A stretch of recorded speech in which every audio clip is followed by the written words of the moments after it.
Today is May the 17th. This is Addison Shonland, and my guest today is Ashburn Jadhav, who is with a company called 12, and he is the vice president. And the company, Ashburn, does something very interesting: carbon transformation. Maybe you can tell us a little bit about what that means and what 12 is all about. Sure. Yeah. Thanks for having me, Addison. So essentially, 12 is a carbon transformation company. What we do is we take carbon dioxide from several sources and we convert it into useful products, right? Useful everyday products that form our everyday lives. So like laundry detergent, car parts for various elements that we use in cars, scooters, etc. We can also do several part for shoes and sneakers. But our flagship product right now, where we're spending most of our focus, is sustainable aviation fuel, right? SAF. And we do this in several ways. So it's essentially a two-step process where we take the carbon dioxide and we electrolyze it, right? So the first step is basically CO2 electrolysis. And then the second step is a Fischer-Tropsch synthesis with the output. The Fischer-Tropsch synthesis process then creates an ASTM certified jet fuel, which is drop-in ready, which means that no modifications needed to existing aircraft engines or existing fuel tanks, etc. And today it's certified at a 50-50 blend level by the FAA and Transport Canada.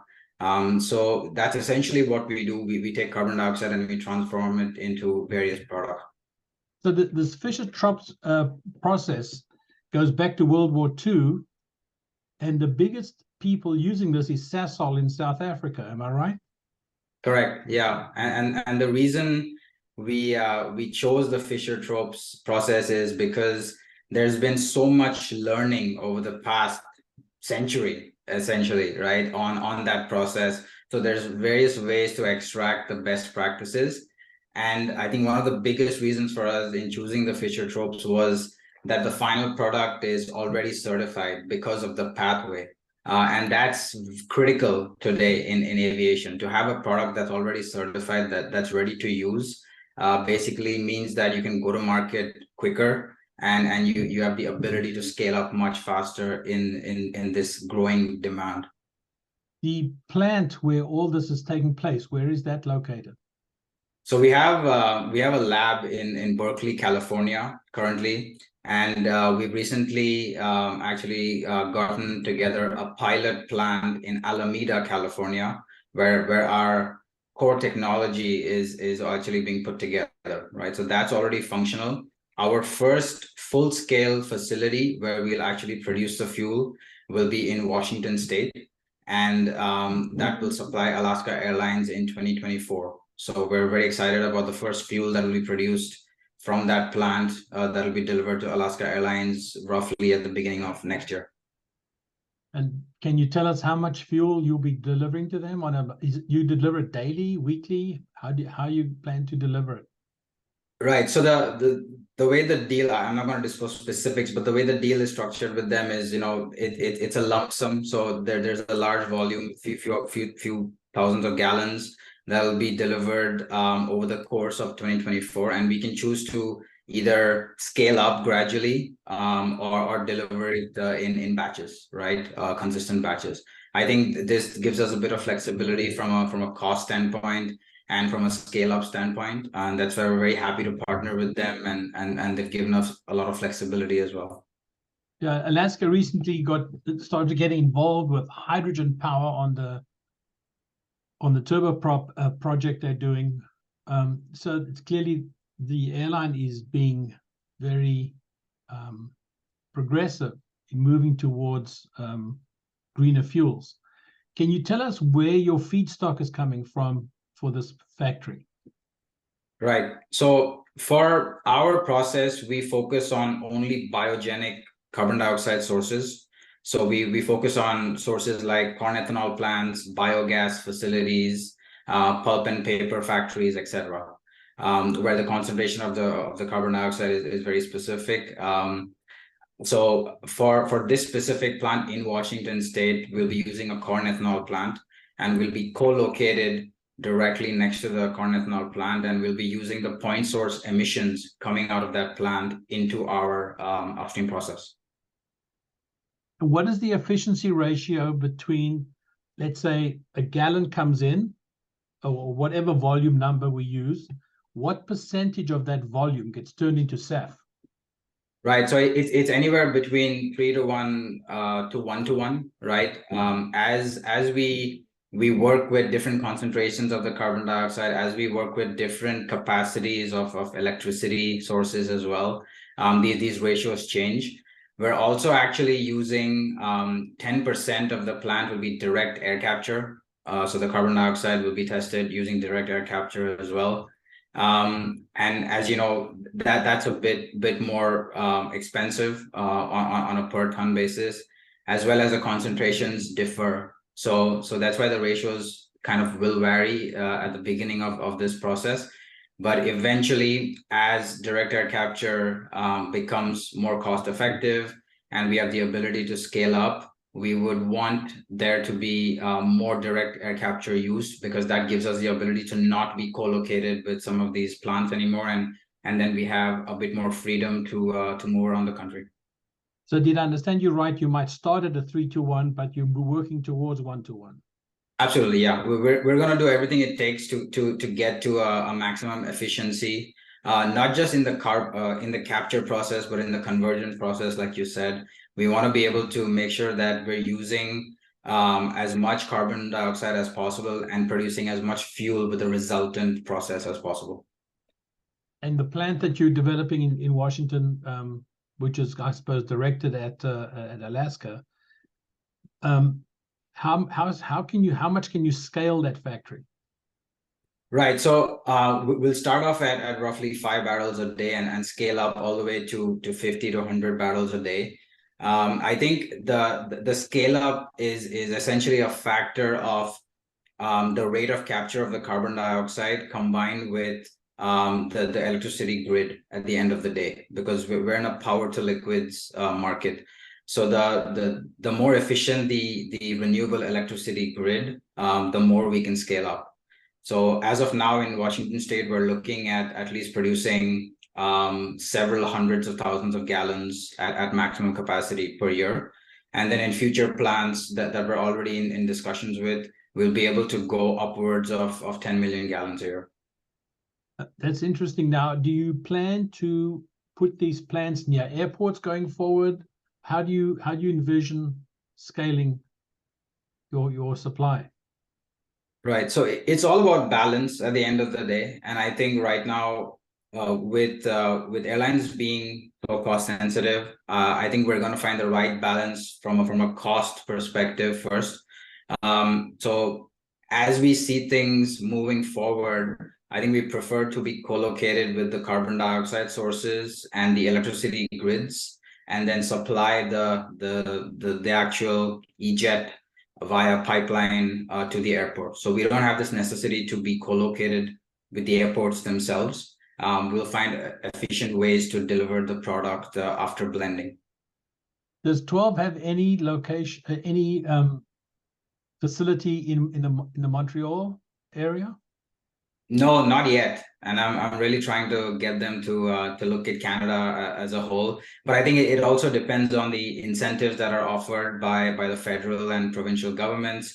And like I said, it's a factor of the amount of carbon dioxide that's available and the electricity grid. So the Montreal area has some good electricity options in terms of renewable electricity sources and cost of electricity as well. But I think there's ways to go in terms of the overall incentives that are offered. Because it's interesting, the Quebec government has announced recently that they were going to support the development of SAF production in Quebec. So that's why I'm asking the question that would you guys want to jump on that bandwagon? Because it seems like that's going to be, I know Neste is involved, and I would imagine even though you might compete with them, actually there is a economy of scale for both sides to add to the capacity. And Montreal is now already the third largest aero cluster in the world. You know, this is excellent. Although you opening up in the greater Seattle area is excellent because that's the #1 aero cluster.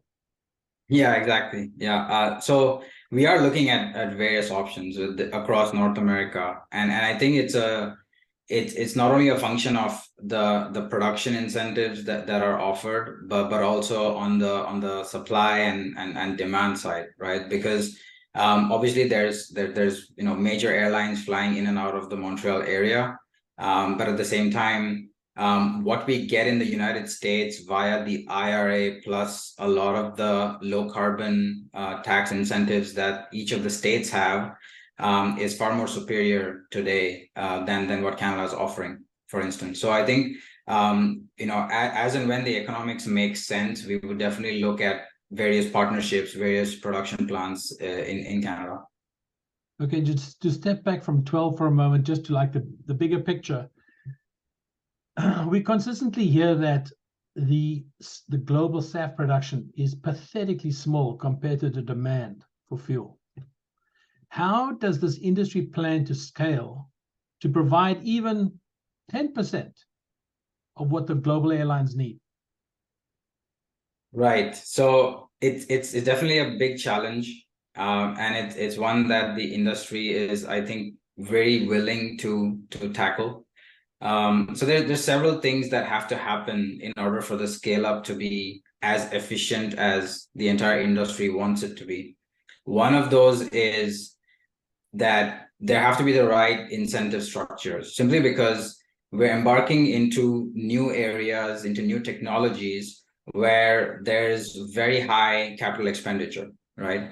And unfortunately, we're supplying to an industry where the operating margins are the lowest, right? So someone has to, foot the bill in between. So I think the incentive structure that governments need to put together here, it has to be very, very big, right? And in fact, there have been many articles written about this, the industry in general, up until 2050, in order to get to the net zero targets, would need billions, if not at least $1 trillion, to actually get there in terms of scale up.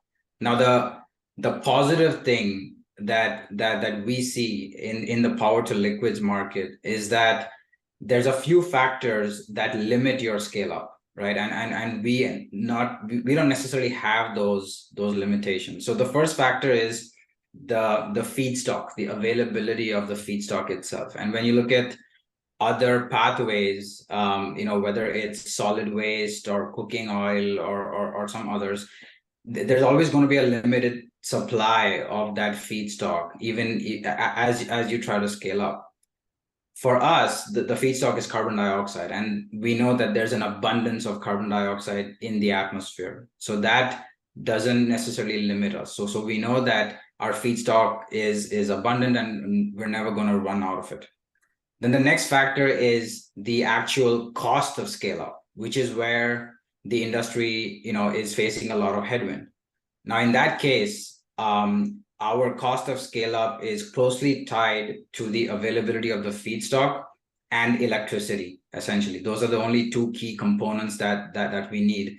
And as you know, in the electricity industry, we sign long-term power purchase agreements. So that gives us the ability to then predict exactly what our cost structure will be for the next 10 or 20 years.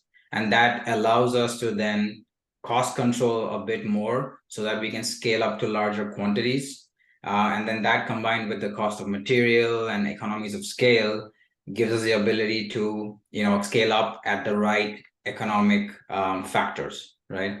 And then the third factor here is the actual infrastructure itself, right? Like I said, it's a very CapEx intensive industry where, in order to increase your SAF output by twofold or threefold, forget tenfold even, right? You have to spend a lot of money. And in majority of the industry, that expansion is horizontal, right? So you need more land, more infrastructure, more machinery, etc. In our case, the expansion is actually vertical, because all we need to do is stack up these catalysts and reactors one on top of the other in order to produce more fuel, essentially. So I think the land usage versus output factor for us is a lot more favorable, which is why I think a lot of focus is being placed on the power to liquids market within SAF. But I think it all comes down to how you can scale up with the right economic cost variables, and then how much incentive is available to you from federal and state governments. My last question for you is, if there's one industry that understands all the things you've just said, it's the fossil fuel, the oil business. Absolutely. What is their standing on investing in this industry? You would think that an oil company would jump at an opportunity to get in at the ground floor. And if I'm not mistaken, Exxon walked away from this. Right. So I think it's again it's a very nascent industry where we're a bunch of new players, new technologies. There's so many different pathways, there's so many different feedstock being used that it's early days to really invest or walk away. So I think even the companies that are not doing anything are sitting back and observing very closely, because at the end of the day, the entire industry has to come together to make this work, right? This is not going to be a one pony show where one company just takes all the volume, right? A lot of different players have to come together. A lot of different oil companies and governments and airlines, airports, etc., have to come together to make this work. So I think we've definitely been very positive on the collaborations that we've seen across the industry, including a lot of the oil companies, the logistic players, the airlines, the airports, etc. So I think all the signs are very promising, and I think a lot of the players want to be able to contribute in some way or the other. In some cases, it's direct capital investments. In some cases, it's specific to OpEx investments. So I think the opportunities are there, but I think every player has earned the right to make their move at the optimal time. And depending on how each of these technologies evolve, the optimal time may not be there yet, right? So I think we'll just have to wait and see on who the big players end up being in this industry. But like I said, the 2050 goals that aviation has put together are aggressive, but they're not impossible. So I think there's a lot of potential to get there. You just set me up now for a final question. I promise you, it's the last one. What's the payback term in this industry? 5 years, 10 years, 20 years? What does it look like? Well, it's hard to say, right? Because I think a